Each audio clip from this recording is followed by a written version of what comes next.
everybody. Hello. Happy Saturday. Ah.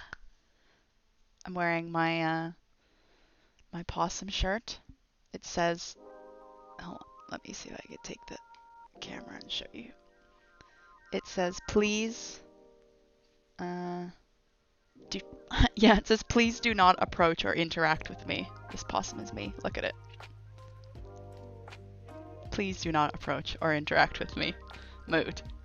Mood possum. So we're wearing that one today. Hello, Chalky, Cutie, Finale Time Hype. Hello, Zarek, bonus Saturday afternoon stream. Yes, yes. Hello, Deus afternoon. Hello, Enceladus. Hello, Andy. Thank you, thank you. I really like the shirt. I think it was from, is it Doge? It's like a store with Doge in the name, an online store. But yeah, I'm just getting my coffee. Decaf today because I've been making coffee quite late.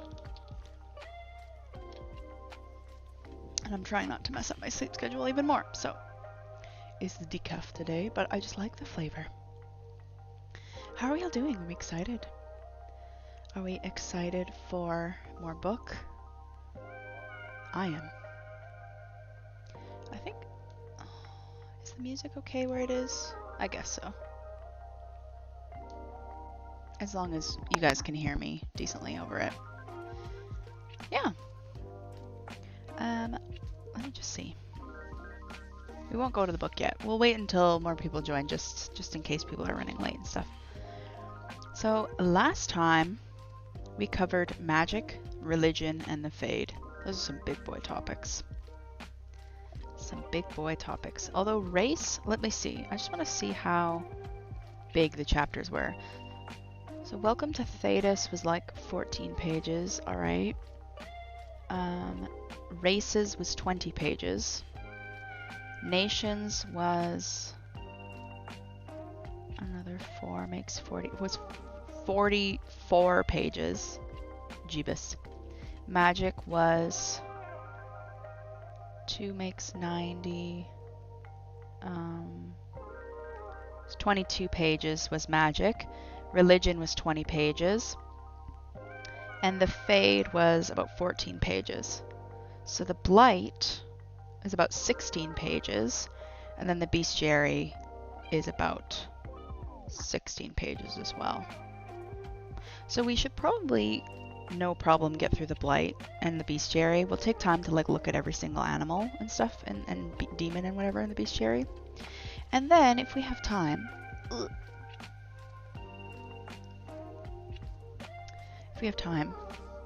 I remember I showed you guys this last time. Turn off the... I showed you this last time. The Dragon Age first 5 graphic novels. I figured maybe we can just read the first one. Like I can kind of narrate it out with voices and whatever. And we can look at the pictures. Because there's 5 in here. I don't know how long one is. I just figured as an idea. To fill time. Oh! Look at the beginning though. Our boy, Alistair. Our little handsome man, Alistair. Look at him all grown up. Enceladus, thank you for the watch streak. 25 streams. I will be lurking for a bit while I do some drum practice on Rock Band. Well, I hope me ranting on about Dragon Age doesn't throw you off your rhythm. But yeah, enjoy your lurk. Hello, lurker as well. I don't know how long one of these. There's no like table of contents in this book, unfortunately. Like, so it doesn't actually like tell you. I'm just gonna see if I can find it. Oh, poor Alistair. Look at him screaming. Don't!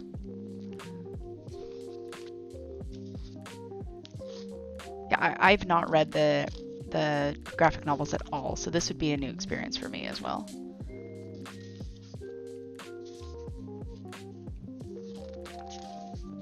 Okay. So one novel is about this much of the book. So, I mean, a lot of it's pictures. It's not like it's walls of text. So, with potential. We'll see how we feel, I guess. Alright. It's time to do the magic thing.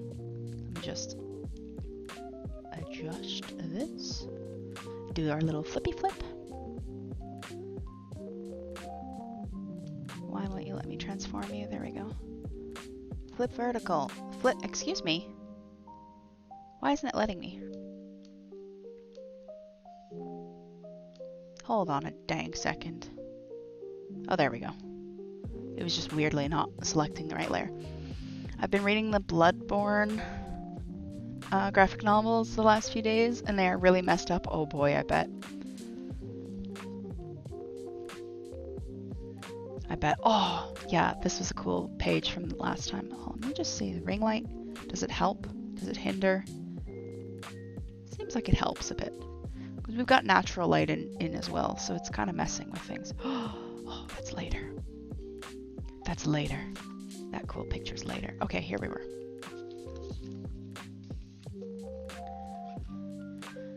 So here we have Marina's here. Hello, Marina.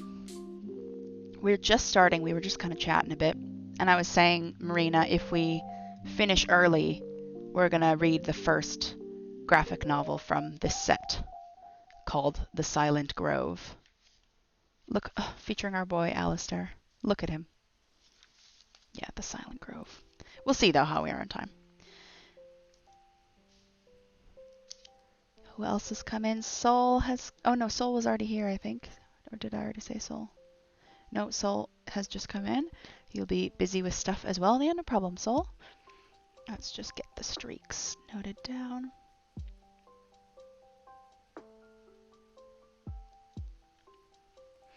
So we had Enceladus on 25. What's happened? What's happened? Soli's announcement has come in. Thank you so much, Sol, for the resubscription. I know you had done it in advance, but it's nice that you've put in the little vacation raccoon. So I will mark you down as well in the records. Oops, subs. I went to start writing Solifus. Thank you, thank you. Who's here as well? James is here. Oh, and Sol is on his watch streak as well.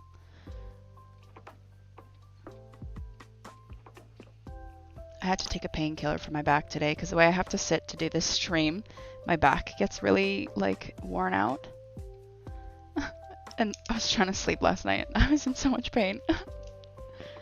Good times, good times. All right, everybody, the Blight. The Blight. Here we go. Lovely topic for a Saturday afternoon. Those of you that have played the games will know about the Blight. If you've never played the game, or if you missed the other streams, basically the Blight is kind of like a zombie apocalypse brought out because of sin, according to the majority religion. They teach that these old people of the Tevinter Imperium called Magisters did so much blood magic that they physically entered this dream world, corrupted the palace of the Maker, their god, basically, because they weren't supposed to enter it physically. They have to be cleansed of their sins upon death first before they're able to enter it. But they entered it prematurely and physically, and they corrupted it, and that allowed these old gods, these dragon-like figures, to be corrupted, and it causes these zombie apocalypses every few hundred years, basically. So that's the idea of the Blight. We've got the timeline at the bottom as well, if you remember. So here in 925 Dragon, this is about 20 years before, 15 years before this kind of age we're currently in, like, not the age we're currently in, but like around the year we're currently in. So 925 Dragon, King Merrick is presumed dead at sea, and his son Caelan is crowned king. And Caelan also marries Honora McTeer, Taryn Loghain's daughter. So this is when the two families of the first novel kind of become united. Let's see, Paragon Branca ventures into the deep roads. Oh, that's to do with making golems and stuff. She's looking for the anvil of the void to make golems. Oh, and then in 930 Dragon, the 5th Blight begins. So this is when Dragon Age Origins starts, around 930 Dragon Age. Alright, let's read the top bit, because that kind of gives us a good summary. So it says, under Thedas stirs the constant threat of an end to all things, the Blight. Twisted creatures called Darkspawn surface in impossible numbers under the command of a blighted high dragon known as an archdemon, launching an all-out war on anything that isn't tainted. 5 times in history this has happened. Each time, the people of Thedas narrowly avoided destruction with the aid of the legendary Grey Wardens. So that's something we're going to learn a lot about. These things called archdemons, these big things, these people called Grey Wardens that fight against the Blight, and how many of them, basically. That's kind of, and we're going to learn about these things called Darkspawn, which are like the disciples of these corrupted dragons. Yeah, so as we said, one religious body teaches that blights come about because of sin, the sin of humans. But why blights actually happen is debated, like that's not a proven fact. So yeah, the prevailing belief is that archdemons are Tevinter old gods trying to regain power after their home in the Fade was corrupted by the ancient nation's magisters. The Wardens believe that defeating the remaining archdemons means stopping future blights. So this was a question I brought up last time, like, we know that there's 7 old gods. So does that mean after 7 blights, we're done? Will humanity even survive another 2 blights if we've had 5 already? Who knows? Recent evidence of Darkspawn capable of speech and rational thought has complicated theories surrounding the Blight's purpose. Only a few fringe scholars argue the point, as the death and destruction a Blight brings tends to render the question of why irrelevant. Hi, Infospheres! Daystream. Yes, Daystream, we're here to finish the book. And I'm sorry, Infospheres, I don't understand. Georgia gets added to the deck for the first time, I think? Is it because you're... I'm confused. I don't know what that means. Nico! Will Shrug Rosie survive the 5th Blight? Please! Please, Nico! Don't take it away from me! Don't take it away from me, I'm begging you. Okay. Anatomy of a Blight. Welcome in, by the way, Nico. Happy you're here. Hope your stream went well yesterday. Sorry I couldn't make it. Alright, so the anatomy of a Blight. So basically, how the Blight comes about is that Darkspawn that are underground search around for an old god. These kind of old dragon figures. And they try to corrupt it into an archdemon.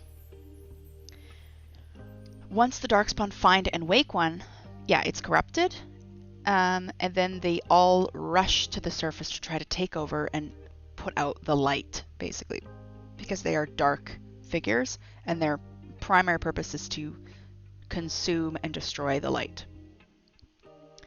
So they advance to the surface. The land around them is sucked of moisture, bringing a wasting force that blackens the earth and withers plants to dust. The sky fills with roiling black clouds that block the sun. Where the Darkspawn go, disease and rot follow. The degenerative diseases born of the taint persist and spread long after the Blight is over. So the Darkspawn, yeah, not only kill people, but they also like infect everything around them with something called the taint. Oh, you've been writing down all the streams you've been listening to while building the deck. Oh, I'm honored. I'm honored to be part of the list then. It did, thank you. The hype is real for the game. If you're ever interested in a Persona style game, I'd recommend this one to you since you love medieval fantasy games. Yeah, I will have to mark that down and keep an eye on it then. Thanks, Nico. Yeah, so the Darkspawn, yeah, they don't just kill people. They infect and they infect people and the land with taint. So it's a very one of those things that recovery from after the Blight sometimes can take as long as it took to fight off the Blight. With the exception of the 5th Blight, which started and stopped in Ferelden, Blights have historically brought all civilized races to the edge of destruction before the Wardens managed to destroy the Archdemon. So the only reason, yeah, the 5th Blight is the only one that was contained and like suppressed fairly quickly, and obviously that's because us, the player, is controlling the warden, and that's the plot of Dragon Age Origins. Other blights spread through multiple countries, sometimes all of Thedas that like we know, and humanity's on like the brink of extinction until they manage to fight back. So imagine the first blight especially, you don't know, the first and the second one I'd say. The first one comes about, you have no idea what's going on. The Grey Wardens don't even exist, so you have no way of stopping them. I think we looked at the timeline, and I think the first blight went on for like 200 something years. So you have no idea what's going on. Eventually you kill this dragon thing, this corrupted dragon thing. It stops. The Darkspawn all run away, those that haven't been killed. And you're like, okay, is that it? And then a few hundred years later, another one comes along, and you're like, wait, is this the same thing? Is this a different thing? And then I think from the third and the fourth and the fifth, they're like, ah, shit, here we go again, you know, like. But it's just wild that like each time humanity is almost like extinct, and it doesn't matter the race. Like the Darkspawn consume all races. It doesn't matter. All right, archdemons. What's little that's known about the archdemons comes from the wardens. They say an archdemon is a fearsome creature with gnarled teeth, rotting purple scales, and bent wings. Despite its monstrous appearance, the dragon is believed to be quite intelligent. Nico says, my Dutch satay sauce is on the brink of extinction with no production line in place. No! You can't find like another supplier or anything? Or like another brand maybe? They don't have my brand. I have special taste buds. Look with your special taste buds. Sorry. Stupid joke. Okay. So the call of an archdemon can be heard by Darkspawn over great distances. So once an archdemon is awoken, they call out to the other Darkspawn to start like amassing a great force altogether. And we're going to learn about wardens, but wardens can also hear this call as well because they're connected with the Darkspawn. Yeah, or have Bart send you some, or like, is it that the production of the sauce is stopping altogether, or that you just can't find it in the UK? Hi Zero, welcome in. We're on the Blight. We're talking about the Blight today. What the call is exactly has proven hard to define. In a warden's ears, it sounds like strange music, an intoxicating melody that grows louder and more appealing as corruption advances. Darkspawn are consumed by its draw and can think of nothing else but discovering its source. So archdemons, here we've got a nice picture of one. I'm going to turn off the ring light so we can kind of see it without as much glare. This is what an archdemon looks like. Look at him. Look at his little face. I know Mo is not here because Mo has a family thing. But Mo, if you're ever watching the VOD, look at his face. Look at his little face. Don't you just want to...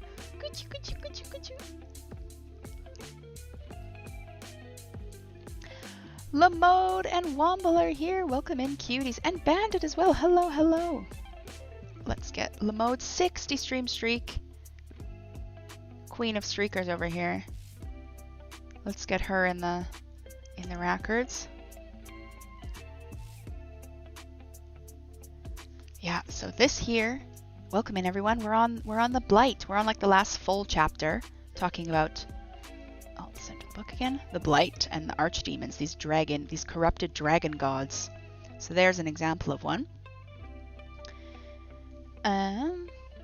Here we've got a list of the archdemons. We've already kind of talked about which one's which, but this kind of gives us a better sequencing of events.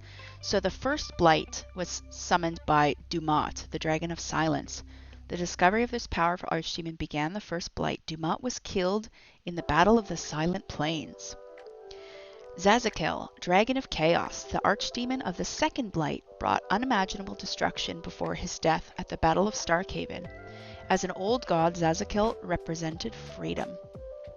Toth, Dragon of Fire. Toth was killed in the Battle of Hunterfell, ending the third Blight. So not much about Toth. Andorral, Dragon of Slaves. Andorral's resurrection began in the fourth Blight. The dragon was killed by the legendary Grey Warden Garahel at the Battle of Aisley. Urthemiel, dragon of beauty. Urthemiel awoke in Ferelden, prompting the fifth blight.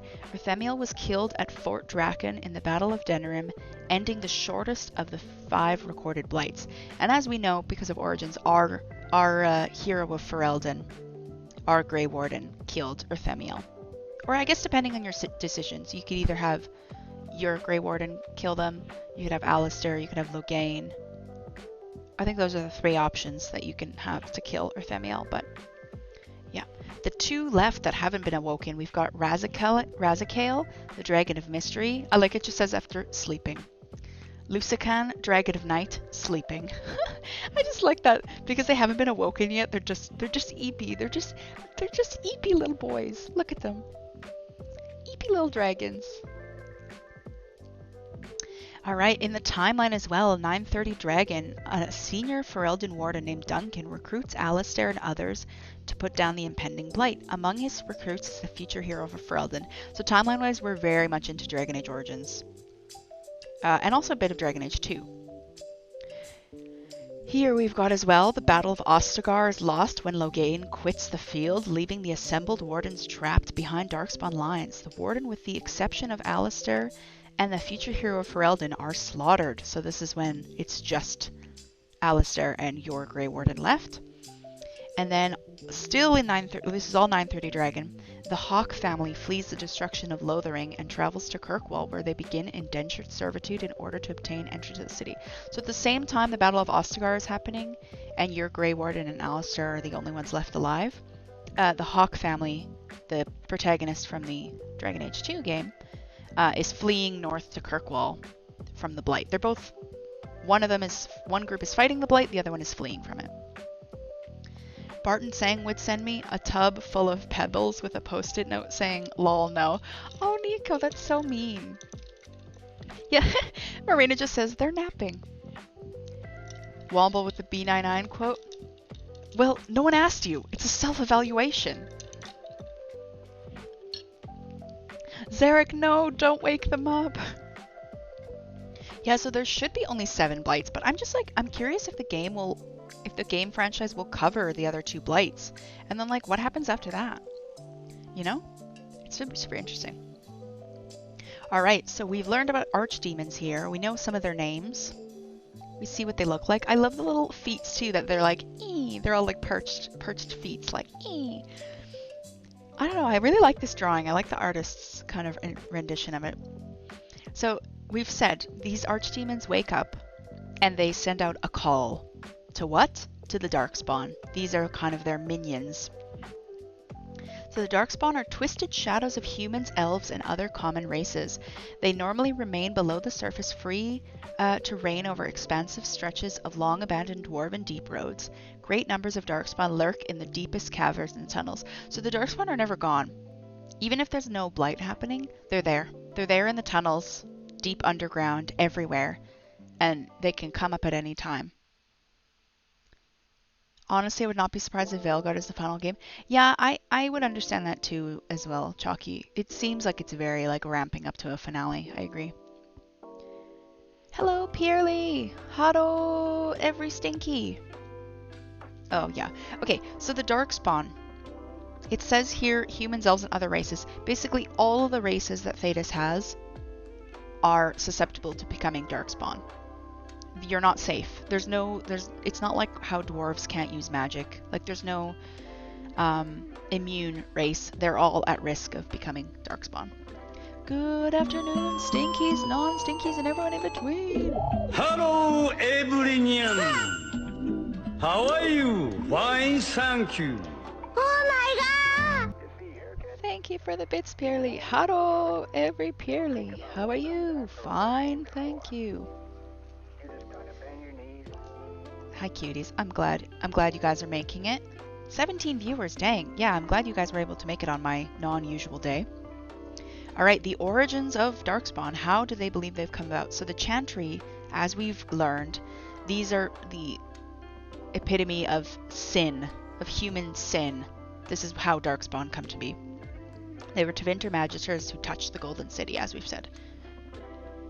And that's kind of these first Magisters. Oh my god, sorry. Weird hiccup. Ooh. These first magisters that broke into the Golden City and corrupted it, they were twisted because they were in this holy place. They were twisted to become the first Darkspawn. So that's what the Chantry believes. When a person is tainted, their body and mind waste away until they are little more than a snarling ghoul. Darkspawn are born of brood mothers. So that's how the Chantry believes they first come about. After the first are corrupted, they come out of these lovely creatures. Jonesy is here. I didn't know dragons were stinky. Oh wait, that's G. No, that's you. That's you, Jonesy. Do you see this? I don't know if the glare is showing it that well. Do you see these lovely little creatures here? These are called brood mothers. They are what birth the Darkspawn. Absolutely disgusting. Like, I look at this and I have a physical reaction. I remember when I read this chapter for the first time and I was like, ooh, like, ugh. It's not a guy, purely. It's a mom. It's mommy. It's mommy Darkspawn. These are mommy Darkspawn. They're kind of like queen bees, except they're not all like in control, but they're just like, yeah, they're kind of like a queen bee, I guess. So it says here that broodmothers are horrific creatures capable of giving birth to dozens of Darkspawn in a single litter. So these things are just constantly spitting out new Darkspawn. She's got layers, okay. Imagine if we get 4K broodmothers. Marina, no, I don't want to think about it. They're disgusting. Yeah, so Darkspawn are born to broodmothers, females of a given race, ravaged and tainted by the Darkspawn to become horrid creatures. So this broodmother was a person at one point. I don't remember if the broodmothers can come about from humans, elves, dwarves, etc. Like, I don't know if there's a specific race that makes these, but this used to be a human person, a female person, and they got twisted by the taint, by the blight, and they became this. So then they're adding to the cycle of creating more and more Darkspawn. It's horrible. It's absolutely horrible. This is why I hate zombie things, because I think about stuff like this and I just get anxiety and like anxious and like, oh my god. A broodmother will give birth to thousands of Darkspawn in her lifetime, all variants of her former race.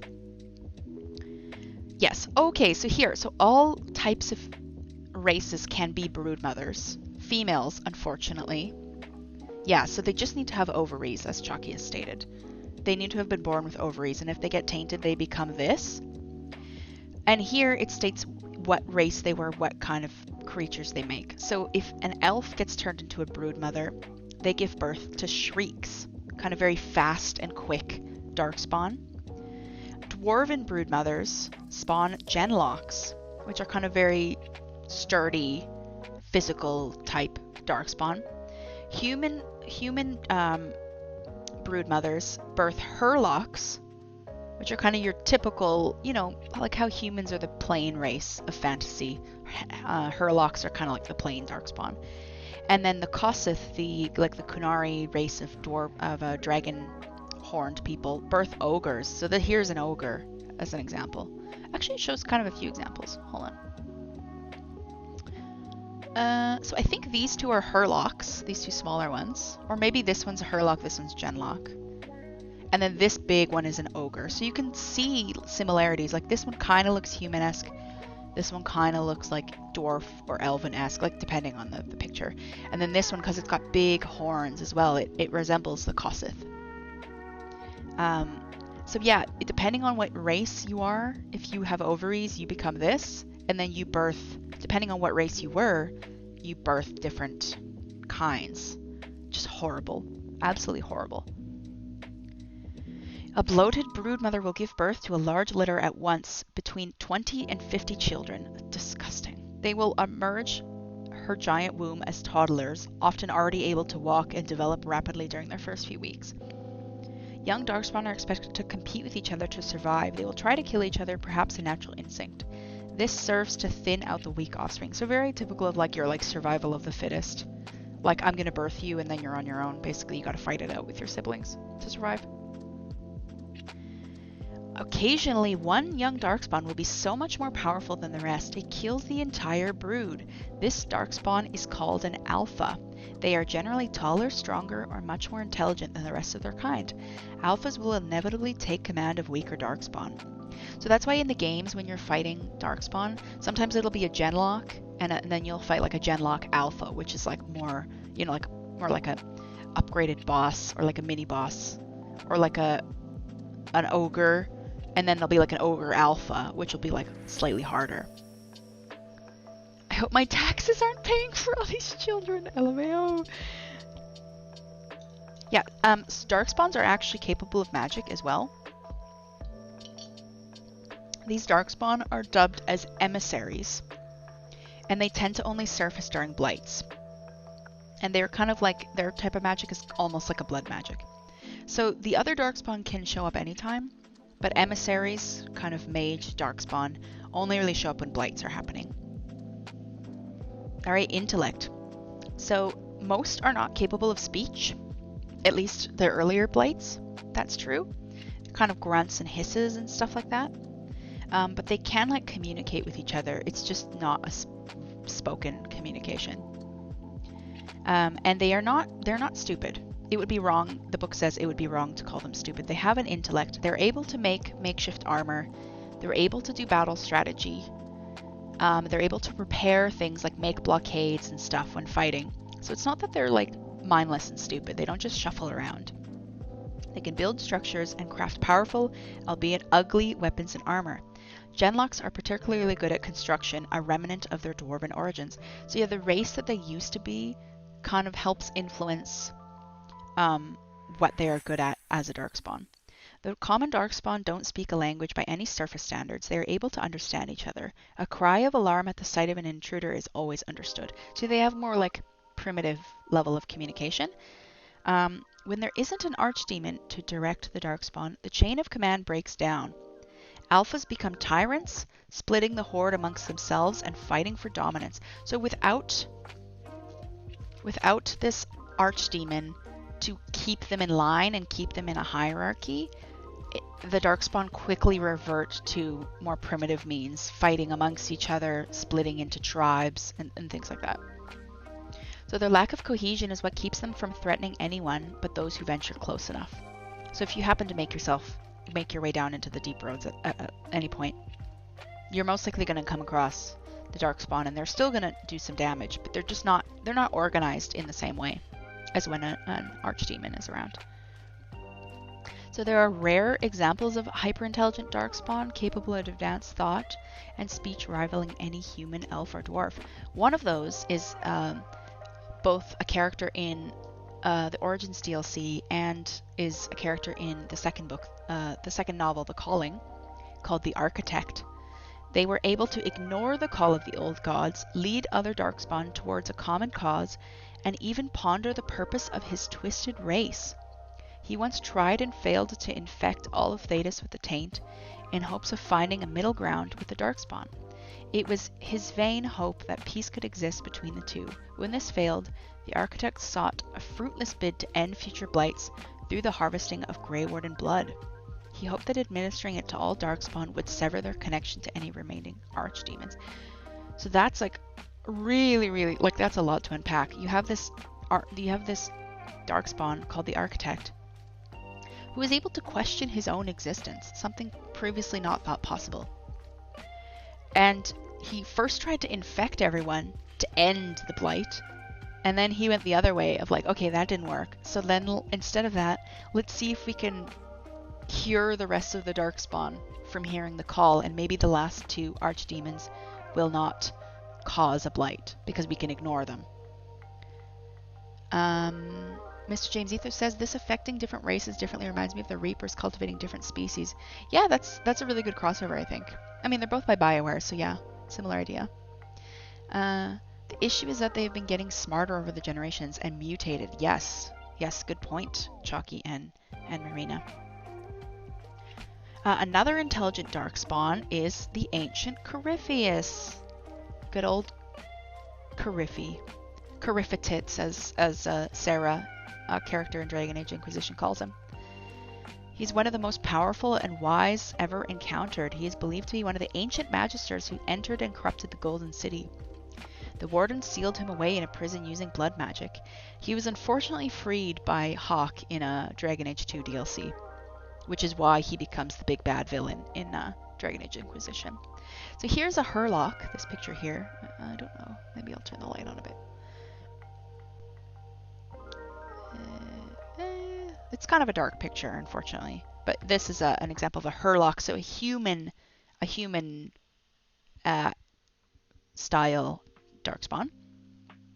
All right, and then we got Grey Wardens. Grey Wardens. So we have all this happening. We have this archdemon raising up darkspawn, calling them to their task. You have broodmothers birthing darkspawn. What's fighting these all? Grey Wardens are fighting these. These are the kind of natural kind of solution, right? Because you always have to have in like the circle of life and stuff, you always have to have something being able to take out something else. So this is the solution. Grey Wardens, when the first blight hit, it lasted more than 100 years. Many thought it to be the end of days. Entire generations lived and died warring with the Darkspawn. Can you imagine that? Like 2-3 generations, 4 even, of humans just only knowing the blight. If you've ever seen footage of the games with the blight, like, you'd know how crazy that is. When the blight was at its most bleak, the Grey Wardens were born. The order was founded at Fortress Weishaupt in the Anderfels. So if we remember with the map, that was this kind of deserty area up here, the Anderfels. Weishaupt is right here where my nail is. That's the fortress of the Grey Wardens. So humans, elves, and dwarves all experienced Darkspawn killers by that time. Abandoned all flags and titles to just try to end this blight. So they were like, okay, you know, I'm not Navaran anymore. I'm not Orlesian. I'm not Dalish. I'm not Dwarven. We're all just going to work together to stop this blight. The way that they managed to do it in the end is they drank the blood of the Darkspawn. So they literally tainted themselves. And that those that survived allowed them to sense their foes. So they can sense when Darkspawn are near. And I mean, the antithesis is also true. Darkspawn can sense when Grey Wardens are near because they have this shared tainted blood. And they can also hear the call of an archdemon. Mounting great flying griffins as steeds. So down here you've got a griffin. The Wardens turned the tide. They pushed into the heart of the Darkspawn front and slew the archdemon, an act thought impossible. So yeah, up until then, if they tried to kill the archdemon, the soul of the old god would just leave the body and find something else and then continue. Like, it would host their soul and the blight would just continue. So the Grey Wardens had to sacrifice themselves. Whoever killed the archdemon would absorb its soul and then die along with it to fully like stop the archdemon and stop the blight. Before we get on to the rite of conscription and joining and stuff in the Darkspawn, I just want to take a look at the timeline again. All right, yeah, so 931 Dragon, the fifth blight ended. So the fifth blight only lasted about a year. That's the fastest one ever. The architect frees an intelligent broodmother called the Mother from the call of the old gods. She goes insane and attempts to undo his work. So that's the one of the DLCs for Origins. Yep, Mother is slain. Yeah, this is when the hero Ferelden becomes the nation's warden commander. Oh, the dwarves of Orzammar reclaimed Kal Heroltaig, so they found an old Taig. Oh, the Canary Dreadnought in 931 Dragon is shipwrecked near Kirkwall. So this is when the presence of the Canary started coming into Kirkwall a lot. The eldest Hawk, so your main character in Dragon Age 2, helps fund an expedition into the Deep Roads along with Bartrand and Varric Tethras. So this is when they're going to discover the Red Lyrium idol and start all that business. And then 931 to 937 Dragon, Hawk enters the Warden prison in Vidmark Mountains and attempts to destroy Corypheus. History is vague on when this exactly occurs. So sometime in 931 to 937. Ooh, I need a sippy sip of my water, sorry.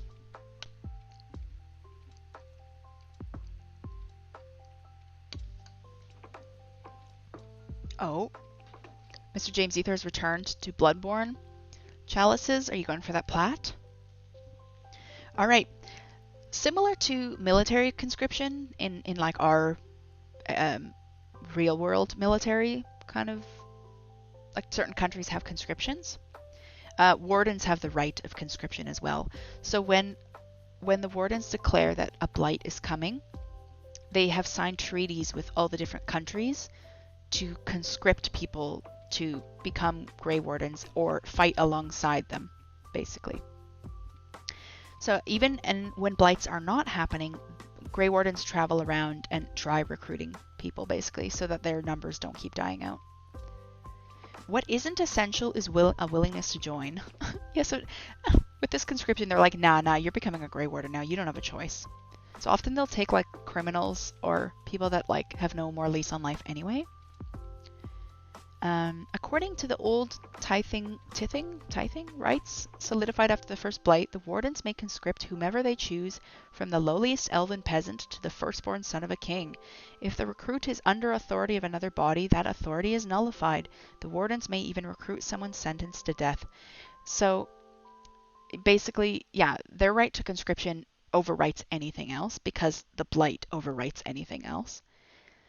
Although wardens are not prisoners to the order, being a warden is considered a great honor. It's not like sending, how we said, like they send off mages to the circles, those circle towers, and that's kind of more like a prison. The warden conscription is not like that. So most people consider it an honor to be warden. On 87 underscores here, hello Mr. Mod Kira. I told you it would be an afternoon stream. I said at the end of last stream. Sorry, I was having a sip of my coffee. Good day, Mr. Mod. Don't complain, Kira. G said it would be an afternoon stream. Oh, bye, Soul. Yeah, hopefully enjoy the VOD if you're interested in watching it later. Enjoy the rest of your day, and see you later. All right. Yeah, so it's an honor to be a warden. Traditionally, the wardens are allowed to recruit one member from each circle of magi. This mage is selected at youth and becomes a Grey Warden for life. He or she serves the wardens in the same way mage is serve rulers, and is given a place of great importance in the order. Yeah, because wardens are not only warriors, we need mages as well. Because warden mages help facilitate the secretive ritual known as the joining. So the joining is what I mentioned, saying that wardens consume darkspawn blood. This is part of something called the joining. So all wardens must go through it. It's similar to how the mages have to go through the harrowing. They have to like prove that they're worthy, basically. Either they prove that they're worthy and can join, or they die. So both the harrowing for mages and all the Grey Wardens have to go through this kind of, either you survive and you join, or you die. So yes, the joining, it's a test of the recruit's constitution as well as an acceptance of the warden's greatest gift and curse, the taint of the darkspawn. So you have to consume darkspawn blood. Usually you have to go out, slay a darkspawn, collect their blood first to test courage and ability to fight. Then they collect the blood. They add a single drop of archdemon blood and use magic to make it at least I like this phrasing, to make it at least remotely possible to consume, because like it's not going to taste good, but they at least make it possible to consume. Older wardens always carry a small amount of archdemon blood with them to be able to facilitate this joining ceremony. Yeah, normally it's lethal. Ingestion makes most ill. Adding the archdemon blood intensifies the effect, rendering the mixture instantly lethal to most.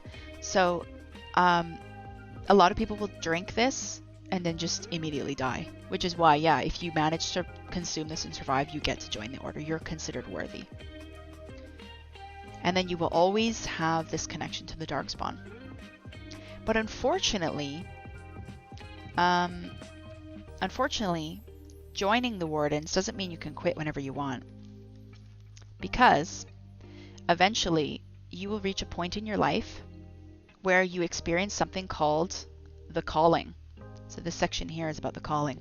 Basically, a Warden hears the call of Darkspawn and the archdemons all the time, this kind of intoxicating music as we've spoken about. And eventually it grows and grows and grows and grows. And the reason why not many old Grey Wardens exist is because after a while, the call becomes so strong that they surrender to madness, almost. Here it says, this is really good phrasing, like a cancer, the taint slowly spreads throughout the body. Wardens of advancing age will eventually be overcome, slowly going mad as they are racked with pain. Their bodies begin to rot and fester as they become more corrupted than not. So what happens then is that rather than just sit there and take it, Wardens decide to kind of suit up, as we can see here. Here's an example of a Warden armor. They often have this kind of griffin winged helmet, and they have a griffin here on their chest plate. Is they decide to suit up and go down with a fight. So the kind of, once the Warden realizes that they're experiencing the calling, they head down into the deep roads and they do not come back out. They fight to the death. So they're just trying to kill as many Darkspawn as they can while they're down there. Pretty much same success rate as well. Yeah, with the harrowing and the joining, absolutely. And this is like the calling is actually similar to what the Templars experience with lyrium addiction as well.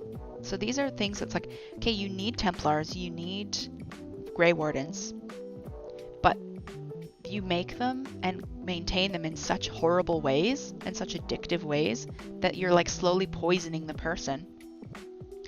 And then they either descend into addictive madness like the Templars, or they have to go and fight until they die, basically, like the Grey Wardens. I really like this art though. Look at him standing there, all cool with the double swords. Alright, in the Warden hierarchy, you've got the first Warden, the High Constable, Chamberlain of the Grey, Warden Commander, Warden Constable, Senior Warden, Warden, and a Warden Recruit. Alright, timeline, let's just check. Oh, this was another Origins DLC with Morrigan. So in 932 Dragon, there was rumors that Morrigan was alive in the Dragonbone Wastes. The Warden Commander investigates. And let's see, some stuff about the Qunari and Kirkwall. Oh yeah, he beheads Viscount Dumar in 934 Dragon and seizes control of the city. And then also in 934 Dragon, Hawk successfully drives out the Qunari in what's called the First Battle of Kirkwall and is named the Champion of Kirkwall. Yeah, and then because the Viscount is dead, Knight Commander Meredith kind of takes over the city in lieu of the chaos. Ooh, this is the Architect, everyone. This is one of the intelligent Darkspawn we were talking about. The Architect is an example of an intelligent Darkspawn. Look at him. He's got such a cool design. Hopefully you can see it. Should I lift up the book a bit more, maybe? I'm really worried about tipping over my camera. Dinner time, see you. No problem, Deus. Enjoy dinner time. Hey, Dan. Welcome in. Hopefully you guys can see. Isn't that such a cool design that he's got? The Architect. Yes, as we talked about, I've already mentioned this next paragraph's on the Warden's Ultimate Sacrifice. I mentioned that as well with the calling. So the first thing, they experience the calling, they experience this kind of rotting of their body, almost like a cancer, and this song that just never stops.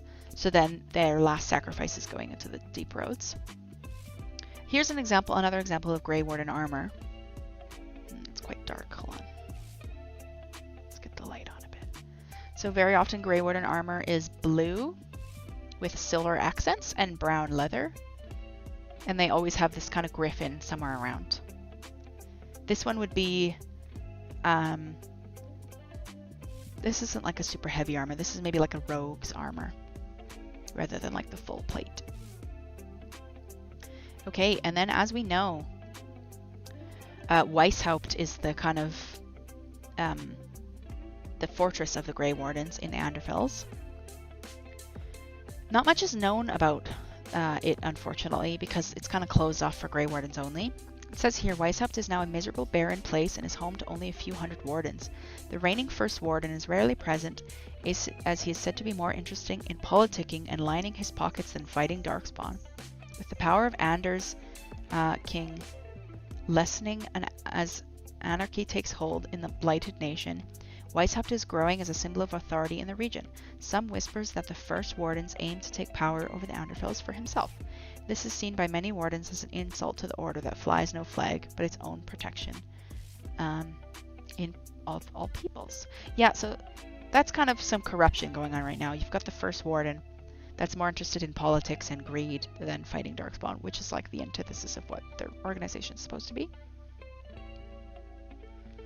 Alright, in 934 Dragon as well, revered Mother Dorothea is named Divine Justinia V. So that's like the divine at the beginning. That's the divine for most of the games. A 937 Dragon, Anders, an apostate and friend of Hawk, destroys the Kirkwall Chantry. So this is the bombing of the Chantry in Dragon Age 2. And then Hawk leads a push to stop mages and Templars as they clash in Kirkwall. The city's first enchanter Orsino and Knight Commander Meredith are both killed. So this is the climax of Dragon Age 2 happening in 937 Dragon. Alright, I think we've got a history of the blights. Let's just see. First blight. Okay, yeah, this is like a quick overview of each blight. And then I think that's the chapter. Yeah. And we'll do the bestiary. Alright, when Tevinter Magisters were said to open a gate into the Golden City with blood magic in -395 Ancient, the result was catastrophic. The city turned black, the old gods were lost, and the Magisters found themselves cast out as the first Darkspawn. Eventually, these Darkspawn found and corrupted the old god Dumat with their taint, freeing and transforming him into the first Archdemon. Oh, we got a snacky time. Chalky, do we want to wait? I'm going to wait maybe to finish the chapter, and then we'll do your snack and hydrate. The Darkspawn attacked en masse, concentrating at first on the underground deep roads used by the dwarves. As the tides fell, the Darkspawn used the deep roads to travel under all points of the continent. All the Imperial came under siege. It was chaos. Finally, a snack time where I can participate. Yes. Okay, you know what, Kira? Just for you, we'll do it now. Because you can actually participate. So we've talked about the first blight quite a bit already.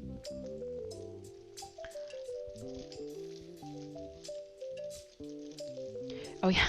So here it says the people of Tevinter turned to the remaining old gods, pleading for help against Dumat, but received only silence. Believing themselves betrayed, many in the Imperium turned on the old gods. So this is kind of when they started abandoning the old gods. I've got the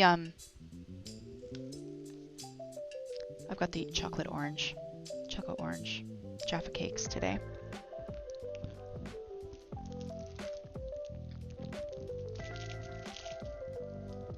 Yeah, after 90 years of fighting, the Grey Wardens were founded. So that's how long it took them to figure out how to fight back. 90 years. And then Weishaupt was built, the fortress.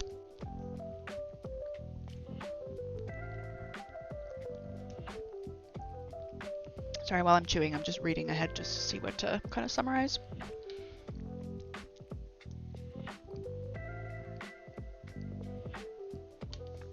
So in -203 Ancient,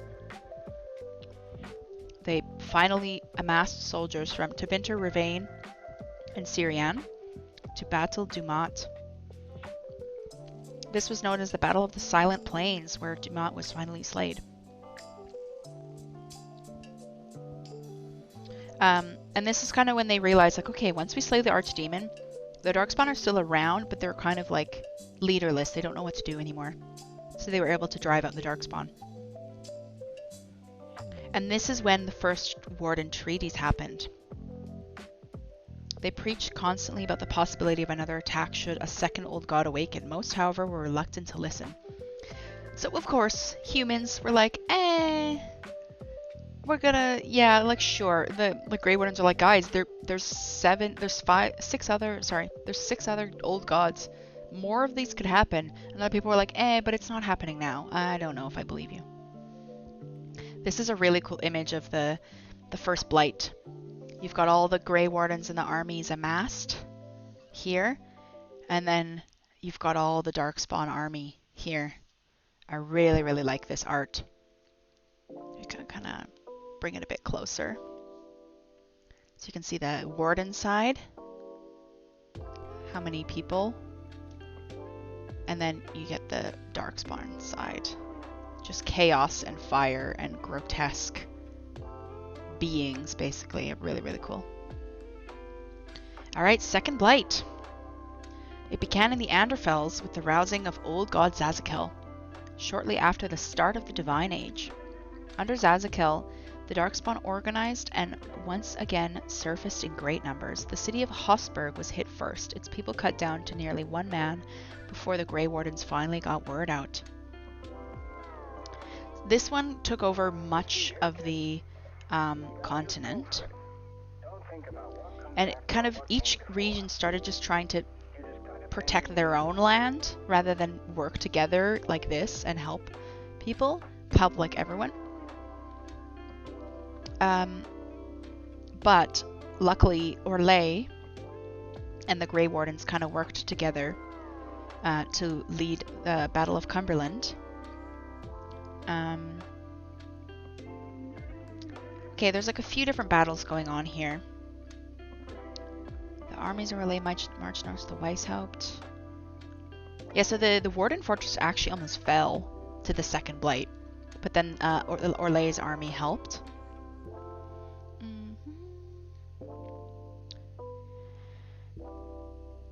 Yeah, okay. So during this blight, Orlais actually took this opportunity as kind of like taking over the land as they were helping free it. But because of Emperor Draken dying, that kind of shrunk back. What a stinker. You're like trying to help, but you're like occupying as you're helping. Sure, that's nice. Okay, in 195 Divine Age was the final battle, the Battle of Starkhaven, led by a largely human army and Grey Wardens, obviously leading the charge, because you need a Grey Warden to kill the old god, the Archdemon.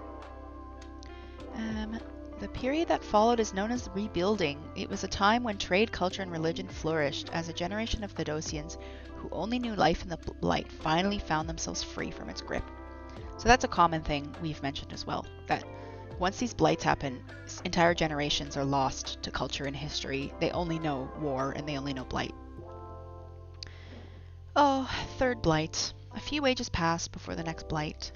Many believed the second blight to be the last. I think by now you can figure out that this was not the last. Narrator voice, it was not the last. In 310 Towers, the old god Toth awoke. This one hit southern Tevinter and northern Orlais, kind of Navarra as well, that area in the between there. Darkspawn surfaced in greater numbers than ever before. Of course, so each one I think gets more and more chaotic as well. Grey Wardens in both countries organized, and despite heavy losses, the Darkspawn were pushed back. So then they were pushed back, and then they kind of traveled along the free marches instead, the Darkspawn. The armies of Orlais and Tevinter met in Hunterfell and joined the Grey Wardens in the last battle of the Blight in 325 Towers. So that was the Battle of Hunterfell that we'd mentioned. They destroyed Toth. It was one of the bloodiest battles in history, apparently. Darkspawn carcasses were piled into mounds as high as 100 feet and then burned. An image that took on a symbolic meaning for the people of the free marches. Ooh, so look at this, guys. I actually didn't remember this, but now that I think about it, this is why I really liked this image. So as we said, we have the human armies and the Darkspawn army, but there wasn't many Darkspawn, but it's because it continues on the next page. So it continues.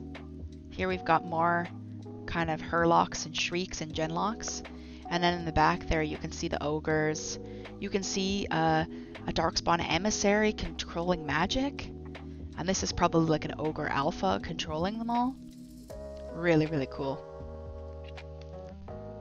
Chucky says, why would they believe the second is the last if it was already the second? I know, right? Like, they're just not thinking. I would think they would get worse and worse each time as there's more darkspawn. Yeah. Well, especially if they're not going and hunting the broodmothers down. These broodmothers will just keep birthing more and more darkspawn.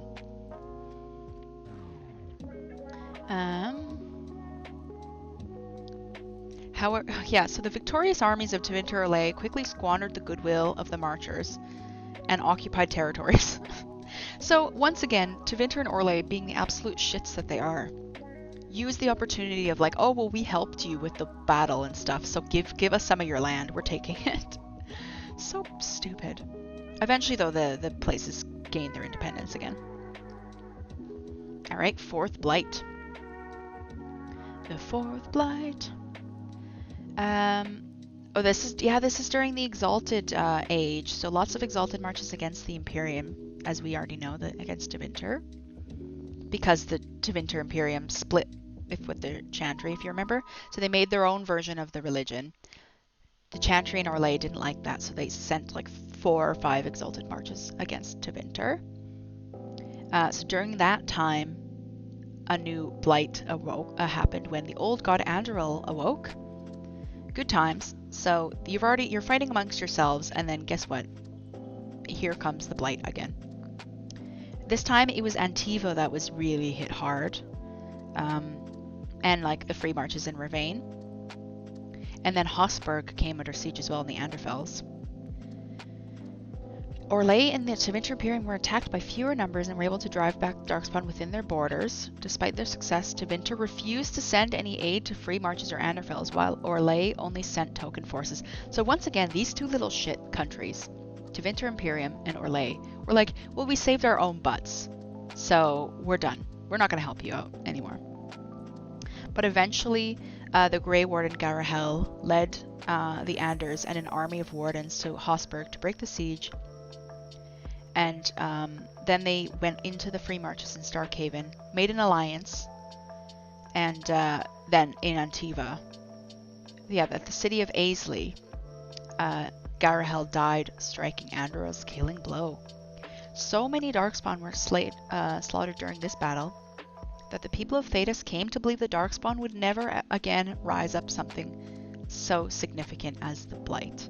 The effects of the Blight persisted in the Anderfels, but were largely ignored by most Thedosians, save for the Grey Wardens. Elsewhere, nations concentrated on rebuilding their own lots.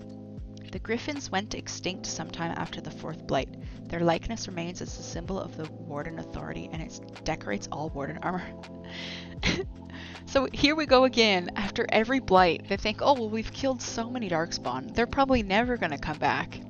And then a new Blight happens. Like, Thedosians, how stupid are you? I'm sorry. Like, how stupid are you? Oh, Dan had said earlier, it wasn't the last. I'm shocked. Shocked, I say.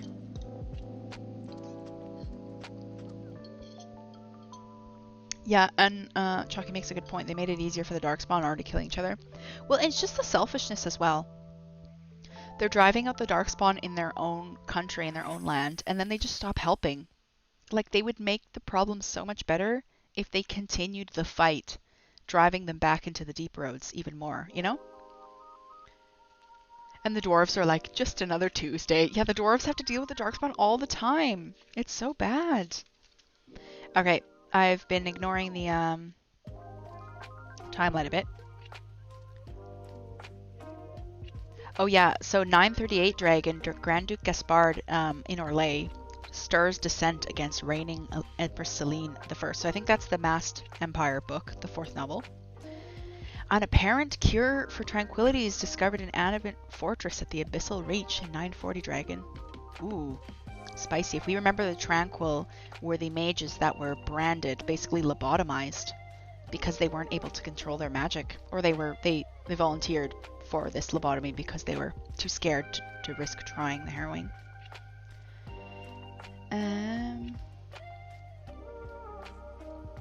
Oh yeah, more drama with Celine and Gaspard and Orlais here. I think this is the plot of the 4th novel. I haven't read it right yet, so I don't know a lot. There's an uprising of the White Spire, a circle tower in Valroyo, the kind of capital city in, or like, oh, excuse me. It's not the capital city, but it's like a really big city. Oh, there's stuff with the Seekers. Good times. Oh, in 940 Dragon, Lord Seeker Lambert declares the Circle of Magi no more. And then goes missing and is presumed dead. Good job, guy. Good job. Seeker Cassandra Pentagast in 940 Dragon, acting under the authority of the Divine, arrives in Kirkwall and interrogates Varric Tethras about Hawk. So this is like, if you've played Dragon Age 2, you know the whole game is narrated by Varric, because after the whole event, Cassandra comes and is interviewing and / interrogating Varric, because Cassandra's trying to find Hawk. So Varric then like narrates the whole game to Cassandra, basically. What's Chalky saying? They're constantly fighting Darkspawn anyway. Yeah, I think Valroyo is the capital. Harahal is the sea. I think if we go back to the nations, I think the listed capital was Halam Shirel. I'm trying to remember though, because it's one of those things that's like, where like, for example, Ottawa is like the capital of Canada, but like it's not necessarily the biggest or most bustling city. But Toronto is much more like busy, so it could be an instance of that, where it's like Halam Shirel is the technical capital, but Valroyo is kind of like the big hub. Let's see. Oh no, the capital. You're right. The capital is Valroyo. My bad. Yeah, it says here, capital Valroyo. I was wrong. So it's just Halam Shirel is the seat of the Empress, where the Empress lives, her palace. Okay, 5th Blight. We know this from Dragon Age Origins. It had been such a long time since the 4th Blight, and few thought the sudden appearance of more Darkspawn in Ferelden during the Dragon Age to be anything more than an anomaly. They just always refuse it to be a Blight. Harrenhal is from Game of Thrones, my bad. Yeah, no, it's Halam Shirel. It's all good. Close enough. They both sound elvish. The Ferelden Grey Wardens, few in number, knew better. So once again, it's just nobody believes the Grey Wardens, and nobody wants to admit that it's a new Blight coming. And this is, as we know, Duncan, the Grey Warden, the Ferelden's Warden Commander Duncan, tries to amass Grey Wardens. He conscripts Alistair, Theron, I don't know how you pronounce his last name actually. And then he recruits our playable character. Logan McTeer, a Terran of Gwarin, joins the fight as well with King Kaelin, but he actually quits halfway through, which is why all the Wardens except for 2 are slaughtered, and King Kaelin as well is slaughtered. And then, yeah, the Darkspawn march north to Lothering, destroying the city. Yeah, but eventually, obviously throughout the game, the Warden, your Warden character and Alistair make a party, slowly fight back, and then in the Battle of Denerim, the Archdemon is slayed, and your playable character becomes the hero of Ferelden. Inquisition kept crashing during that mission? No, Marina, that's so frustrating. We're on the last chapter, everybody, the Bestiary, the appendix. So we're gonna have some cool pictures of beasties and just some short descriptions about them all. Just gonna have a 2-minute break again to drink some coffee.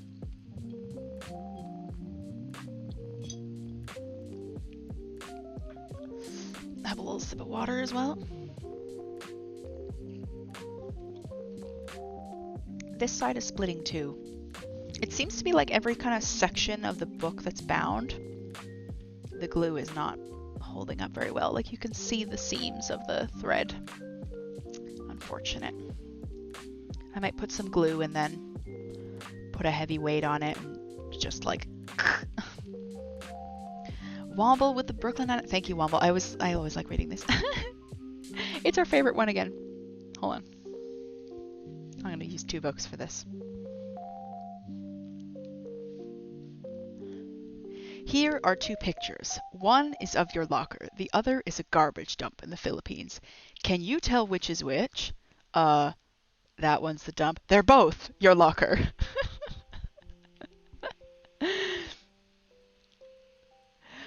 Yes, Kira with the shrug. Vindication! Ugh. I'm gonna do a little stretch as well for my back. Everyone do a little stretch, get a little snack, have a little drink. We're about an hour and 5 minutes in. Not bad. I don't think the appendix is going to take much longer. Like, there's lots of different things, but there's not much to say about all of them. Just going to shift my seating a bit so my butt doesn't get numb. Ugh. Alright. The bestiary. I just snacked some chocolate and some salami. Interesting combo, Chalky. But I won't knock it. You do you. Alright, the bestiary. There are a great many creatures in Thedas. Some are beasts of burden, others are rare, even mythical things. They may lurk underground or soar overhead. Among the most dangerous are those born of the blight. Knowing which animals are harmless and which might eat you whole is essential for surviving in this brutal world. Here is just a sampling of the many beasts and otherworldly monsters that call Thedas home. Always need something savory after sweet. See, and I'm the opposite. I'm like, where is my sweet treat? Like, I just eat dinner and I'm like, now I need something sweet. God, my coffee is sweating so much because it's iced. And dripping water everywhere. Sorry, just wiping it down. Alright, beasties. Let's take a look at what we got. So first is kind of the more normal animals.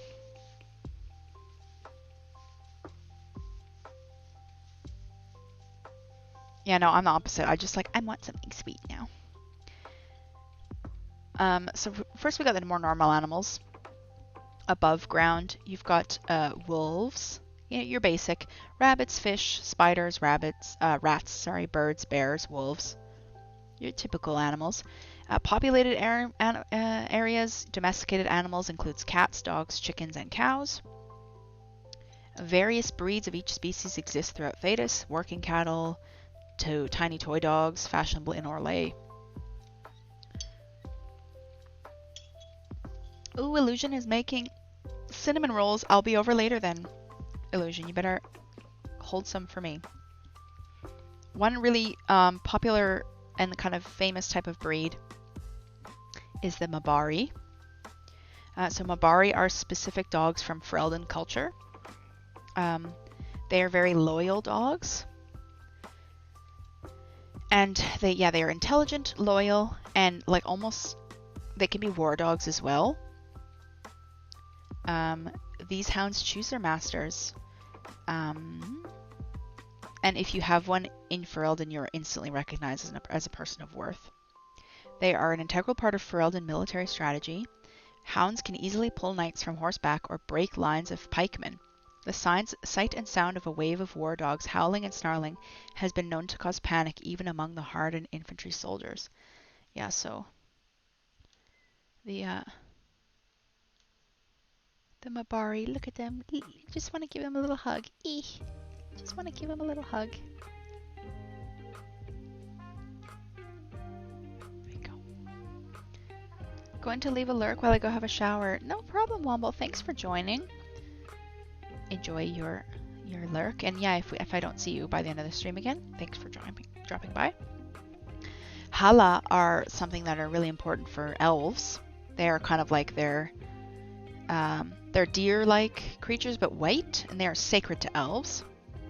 They are swifter and faster and larger than their regular deer counterparts, and they have these really cool twisted horns, as you can see here in the picture. The antlers fetch a high price in the Imperium. So in ancient times, Hala carried Dalish knights into battle. Hala are now more commonly pulling the carts that the Dalish travel in, kind of caravans. So they are companions, not livestock. So that's why if you ever kill one, you're like really offending a lot of Dalish people out there. Oh. Spider warning. If people don't like spiders, give me a second. We're just gonna hide that for people. There we go. rack pointers hiding a spider for us. So below ground, you've got some creatures like giant spiders, nugs. These are nugs. They're kind of like rabbit, pig sort of deal. Yeah, nugs are very cute. A nug is a hairless, nearly blind creature that resembles a small pig. They are harmless, docile omnivores that populate the underground tunnels of dwarves and are known to eat almost anything they find on a cavern floor, including insects, worms, and the pickings. When the pickings are lean, limestone and simple metals. So they eat rock and metals too, not just like herbs and plants and stuff. Their large snouts are excellent for digging. And yeah, you can eat them as well, like dwarves eat them. But like if you guys remember the character Liliana, she loves nugs. She's obsessed with them. And then another like livestock kind of creature is the Bronto in the underground in the deep roads. They're kind of like your typical. They're kind of like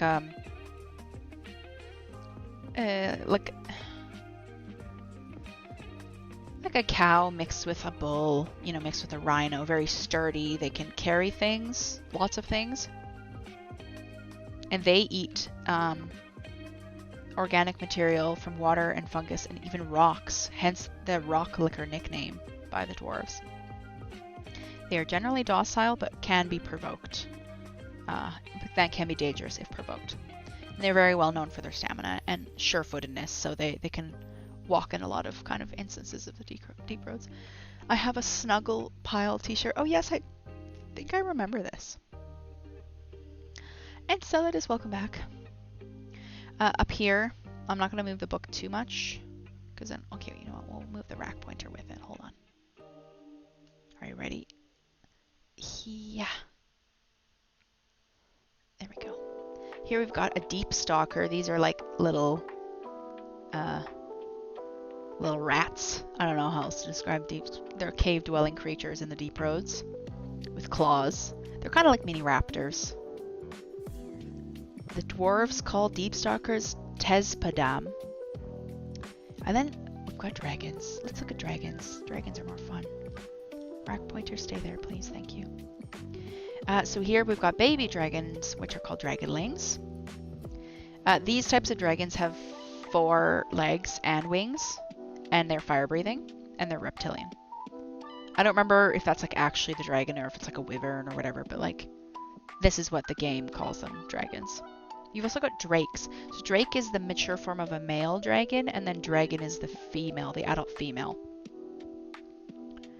So the males, the drakes, seek out lairs of adult females. When they find one, they move into her lair and spend the rest of their lives there, hunting for her and defending her young. Drakes don't have wings, only the dragons have wings. A high dragon will have dozens or more drakes guarding her young. So another case of the females being in charge. Yeah, I don't know, Kira. I just remember that there's like a bunch of different definitions depending on how many arms and how many wings that they have. So I'm just saying that, like, I don't know if it's the proper definition, but this is how the game defines them. That's all I mean to say. I don't mean to say I know which one is the proper one. Drakes can live for a century, but usually die much earlier defending their lair. So yeah, another case of you've got like a queen bee dragon. She's got a bunch of drakes feeding her, hunting for her, guarding her young. And then, yeah, the dragonlings are her young. So dragons are quick, naturally armored, and command torrents of fire as easily as a man hefts a sword. Around 100 years of age, females darken in color and grow their iconic wings. So the dragons live much more than the drakes. So once they start to fly, that's when they get in contact with people and kind of start picking up livestock and things to eat. People, sometimes by accident. And they usually live in like abandoned ruins, cave networks, things like that. Dragons do not speak, but their resilience will surprise anyone who might regard them as unintelligent. Oh, we're on the dark spawn now. Oh no. Okay, thank you, Rack Pointer, for your service. Although I think there's a blighted spider coming up, so we'll have a rack pointer at the ready. And then here's an example of a high dragon. So this is the one that will have many drakes. This is a fully mature adult female. So they're usually much tougher, much stronger. They have bigger layers, have more eggs and dragonlings, have more drakes. They have an entire harem of drakes. You go, girl. They're very seldom and rare in Thedas, though. They spend most of their time sleeping, mating, and living off of the prey their drakes provide. Yes, that's kind of the idea. Blighted creatures. Yummy. We've got the brood mothers. We've already talked about them. The females, people with ovaries that become darkspawn become brood mothers. And here's the different types. So Herlock, we said, this is if a brood mother was a human, they birth Herlocks.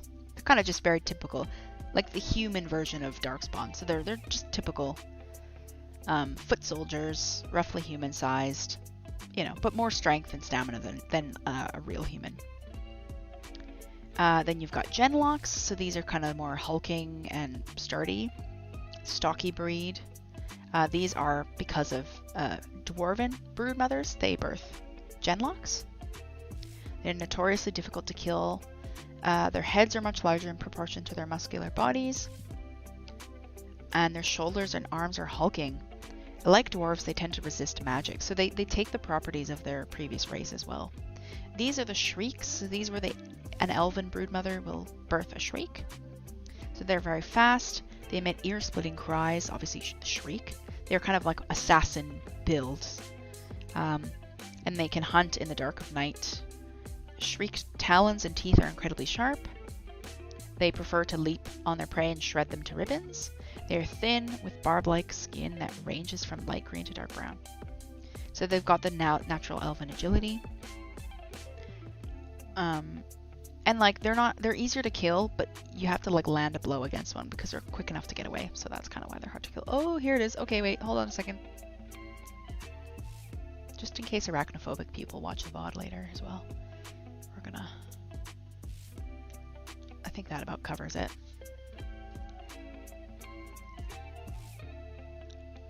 If people are watching the VOD what is happening, I'm hiding a spider.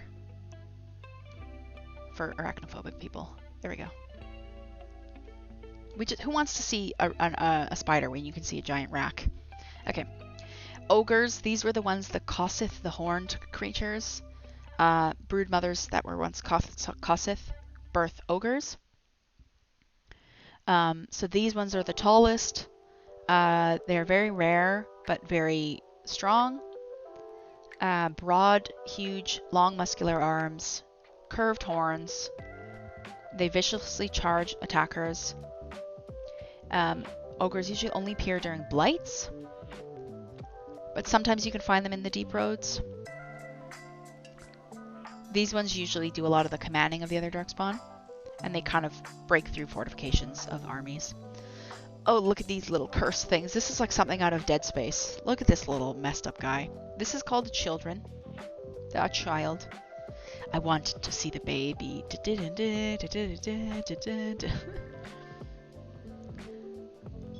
least the arachnophobes don't need to worry about the new game. Oh, yeah, is there a setting or something for no spiders?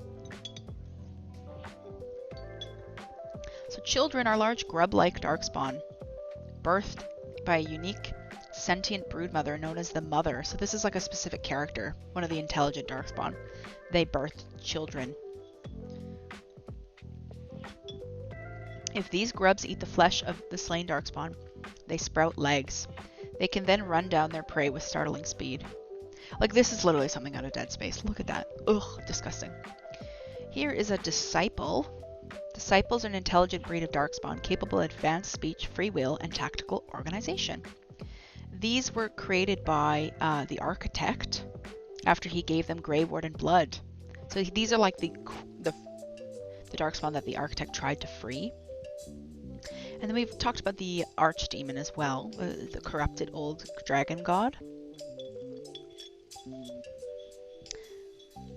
Oh, they've announced no spiders. That's really nice of them, because I know a lot of people suffer with arachnophobia for games, and it ruins a lot of games for them.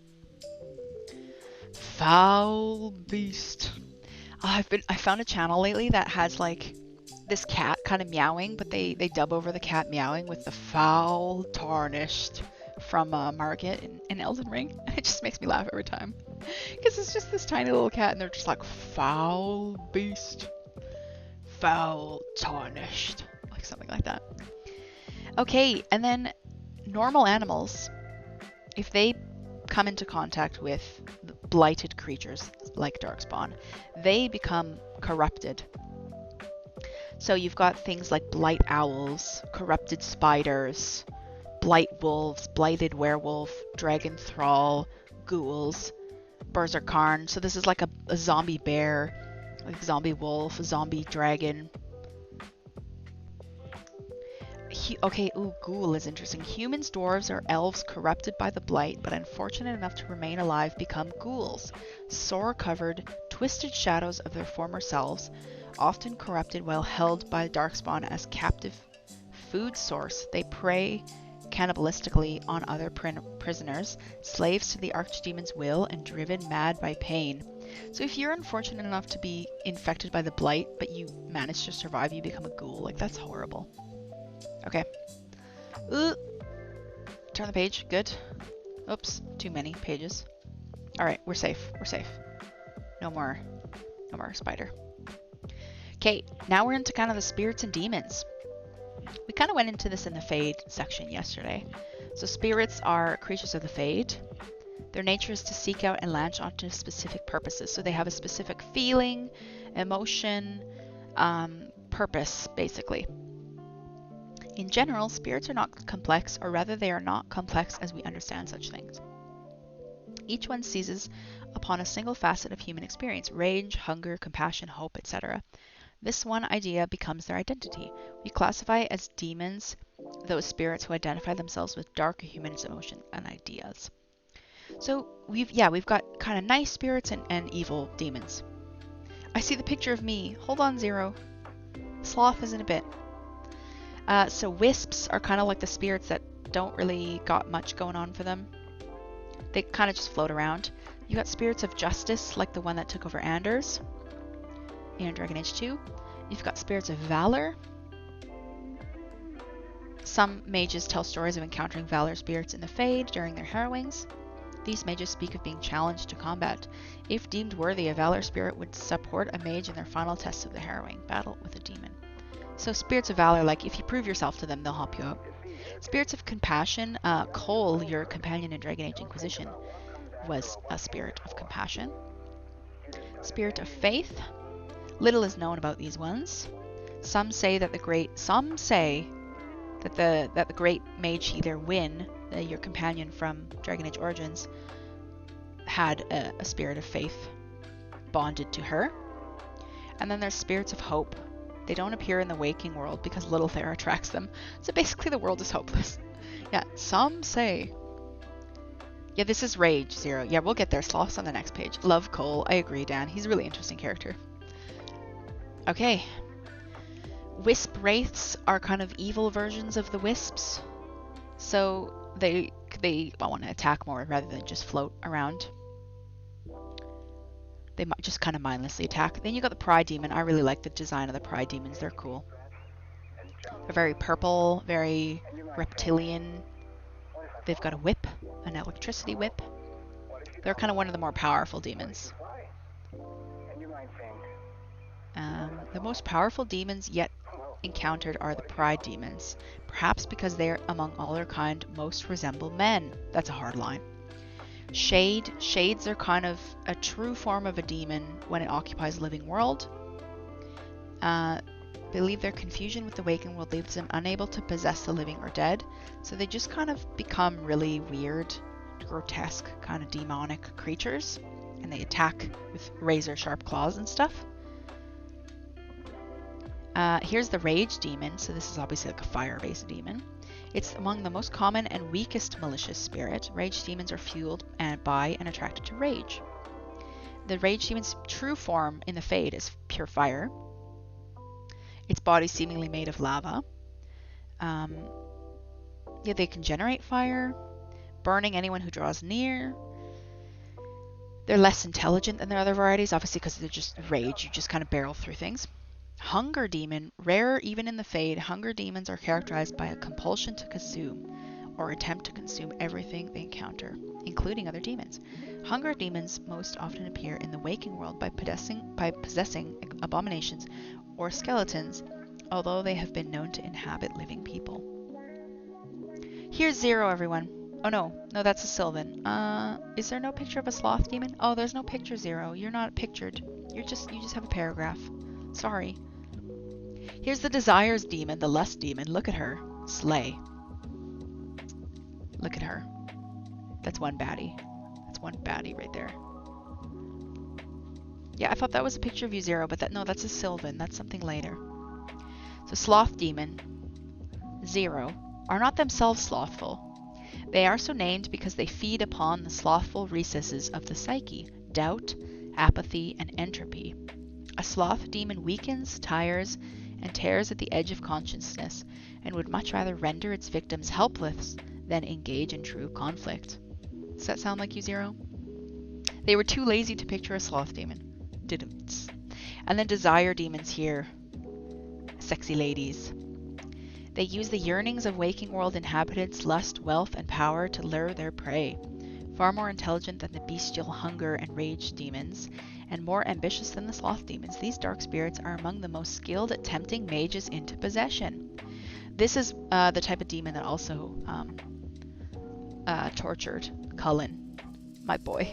I love Cullen. Oh, the sloth emote. I love it. I used to use that emote all the time before I started subscribing to people and getting like more custom emotes. All right, and then we've got some possessed creatures now. So possessed tree is called a Sylvan here. Generally only rage demons become Sylvans. These Sylvans prefer to just lie in wait for a victim to become lost, tired, or trapped in the forest, and then they just hide among the regular trees and kill people. Fun times. We can't even trust the trees anymore. You've got rock wraiths, so this is obviously a rock being. Humanoid massive rock. What I thought was rubble gathered at my feet, taking a terrible form. A beast of stone surrounded by the shattered skeleton of a man. That's hardcore. You've got obviously walking corpses. And then, I hate these enemies, revenants. A revenant is a corpse possessed by a desire or pride demon. So like we said, desire demons here, and the big boy pride demons here. They don't just become normal corpses when they possess a body. They become very skilled because they're much more powerful, so they become revenants. And they don armor and carry weapons even. I hate fighting these, they're the worst. Oh, internet connection has been out. Dang, Marina. Yeah, we've just been going over the bestiary. Oops, sorry, there was a spider again. My bad. Oh, an arcane horror. These guys are awful to fight as well. This is a type of abomination created when a pride demon possesses the corpse of a mage. These powerful creatures are capable of casting spells, healing, and commanding other corpses, and are largely immune to certain types of magic. These are the worst! I hate them. An ash wraith. That's really cool. Oh, legend has it when Andraste's ashes were taken into hiding, some of her closest disciples gave themselves to the fire so that their restless souls might remain guarding her final resting place forever. So you encounter these when you try to find Andraste's ashes in Dragon Age Origins. Abominations, we've kind of talked about them. It's when a mage gets taken over by a demon. They get tempted by a demon and become possessed.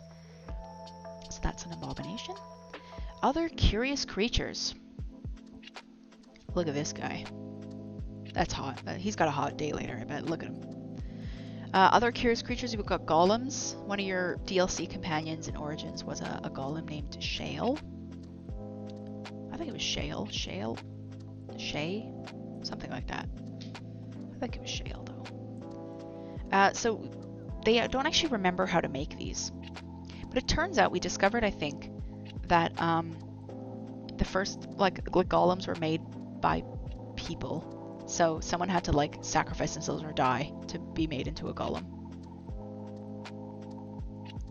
Yeah, it's a bit of a dark history with them. Yes, the shale. Thank you guys for the confirmation. And then here's called a harvester. What's about a harvester? Oh, a twisted mess of body parts bound together, then reanimated by a fade spirit. Disgusting. Moving on. We don't want to look at those. Oh, we don't want to look at these either. Disgusting.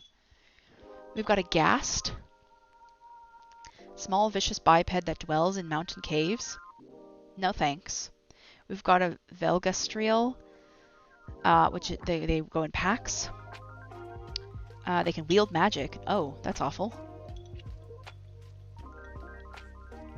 We've got a vartaral. Immense, agile, spider-like beast. Ugh. Move with lightning speed. Oh, these are said to guard an ancient city beloved by the elven god Durthamen. That's awful. No thanks. I don't want to look at those anymore. We've got werewolves. Ferelden lore is full of stories about werewolves. Wolves who transform into humanoid monsters. They're said to be able to spread those curse via bite. When in this rage state, humans undergo transformation into a feral wolf-like beast. Hey, pretty typical werewolf. This is a wyvern. Wyvern. Most often found in Orlais. These are believed to be the kind of a cousin of dragons. These are also awful to fight in Inquisition. I hate fighting them. You fight one of those spindly boys in Dragon Age 2. Yeah. U-G-L-Y. You ain't got no alibi, you ugly. This guy especially. U-G-L-Y. Yeah, wyverns are not fun to fight. I know you have to do a mission in Inquisition where you have to get a heart for Vivian for one of these. They're very, very territorial. And that's it, everybody. That's it. Then we're on the glossary. Let's read every single one of these. Just kidding. It's literally pages and pages of just definitions. Dun, da, da, da. We did it. Round of applause, everybody. Thank you for sitting through all of that. You've all been superstars, asking lots of questions, adding in your own tidbits that you know as well. And I appreciate all of you hanging out. How are we? We're an hour and 35 in. How do we feel? Oh, maybe I'll just go to Big Cam for a second. Just take a break from the book. Oh my god, I'm upside down. Ah! Hold on. There we go. Oh, my back hurts. Go get my coffee. I've got some napkins on it because it keeps dripping water from being iced. I'm an iced drink person all year round, by the way. I just prefer cold drinks.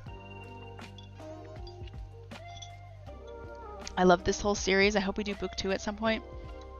I think we will. Well, I'll make it probably like a point redeem thing again. But most likely we'll need to split it up because book 2 is much thicker.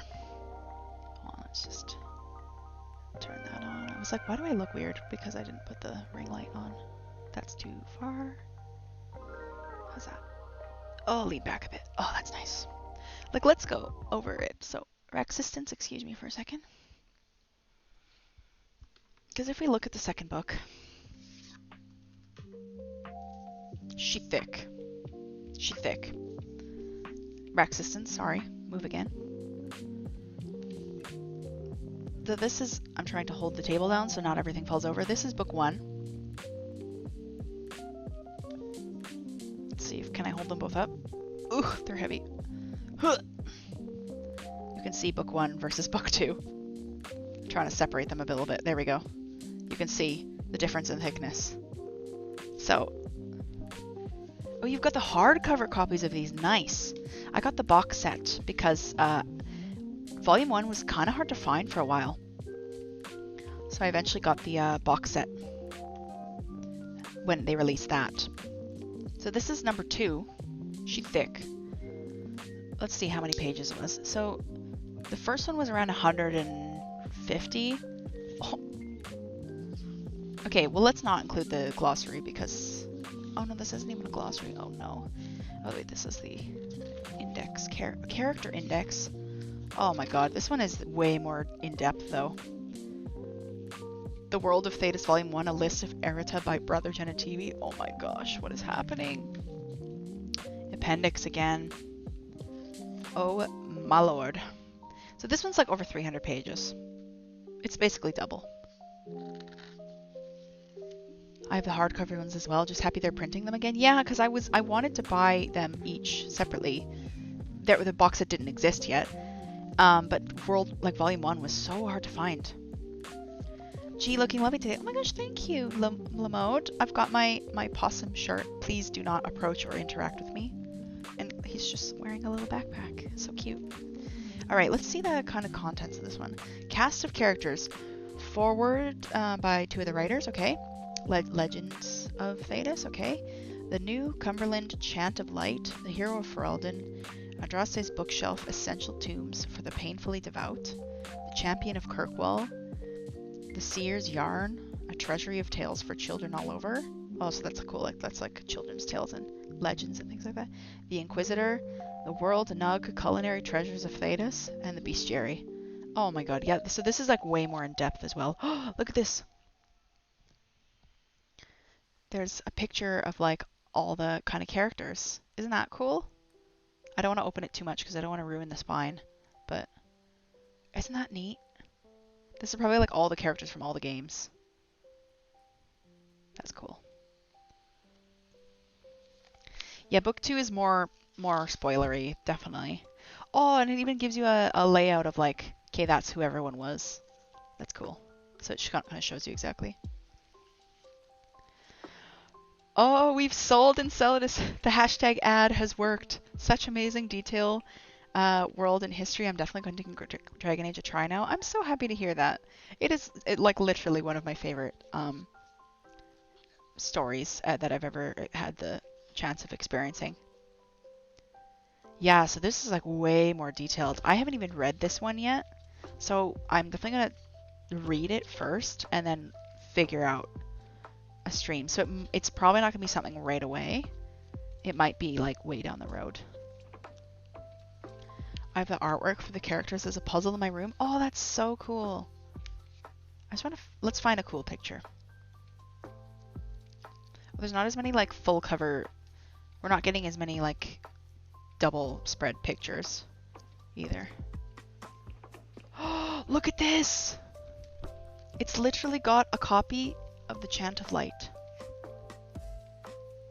Like the Bible. The Chantry Bible. And look at that. Oh, the New Cumberland Chant. It's literally like it's printed out a Chant of Light. Yeah, no, I figured you had it like framed up as a puzzle. That's cool.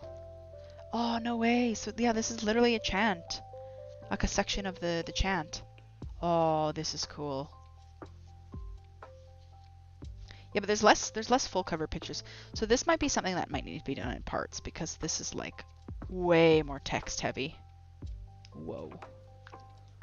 Whoa, whoa, whoa. I just want my pictures, please. And there's like, yeah, there's detailed sections like this one will obviously all be all about Dragon Age 2. There's Champion of Kirkwall. Yeah. Oh, okay. Ooh, let's put you back in the box. Let's put the first one back in the box as well. I'm just really hoping my camera doesn't fall over. And then gotta fit it in. Satisfying. Ta-da! So that's volume 1 done. Ooh. Put you back there. It's really heavy when it's the two of them. Rexistance. Did you have a nice time? Yes. Yes, I did. Okay, go back there. Go guide the book. Guard the book. We are at an hour and 42. I might not do the graphic novel, and I might save that for another stream as well. Like maybe we can do a stream where we read these. Because there's 5 in here, and I wouldn't want to just read the first one. So I'm thinking maybe we just save it for another time. Yeah, because look at some of the art. Beautiful. But again, I haven't read these either. So yeah. Alright, I think that's it. I forgot to read the records last time. I feel really bad. I realized after I stopped the stream. But we had last stream, yesterday, we had bits from Miss Donnie, the Piggy, Lee, Kira, and Gonzai. And we had streaks. Kira was on 15, Bandit was on 50, and Kemposaurus was on 3. And today, Soul had a resubscription. Pierre gave some bits. Shotgun to the face of Georgia. It's a glorious day to kill Georgia. Thanks, Kira. Thanks for the bits. And we had streaks from Enceladus on 25, Lurker on 3, Soul on 40, and Lamode on 60. Almost forgot. Thanks. That's the records done for today.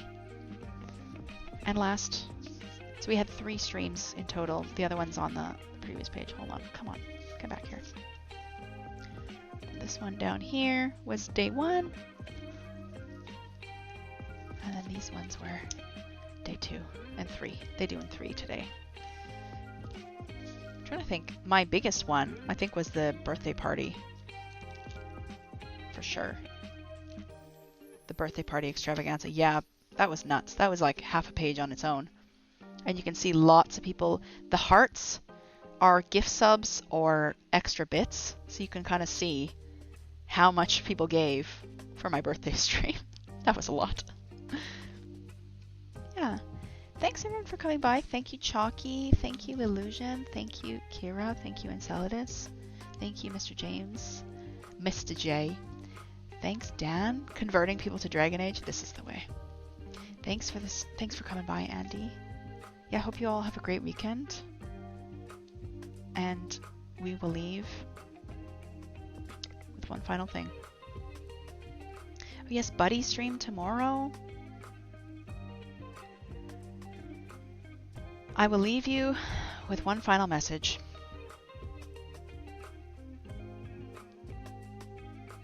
Enchantment? Enchantment! Enchantment! Enchantment, everybody. Goodbye. Goodbye. Happy rest of your Saturday and see you later. Bye-bye.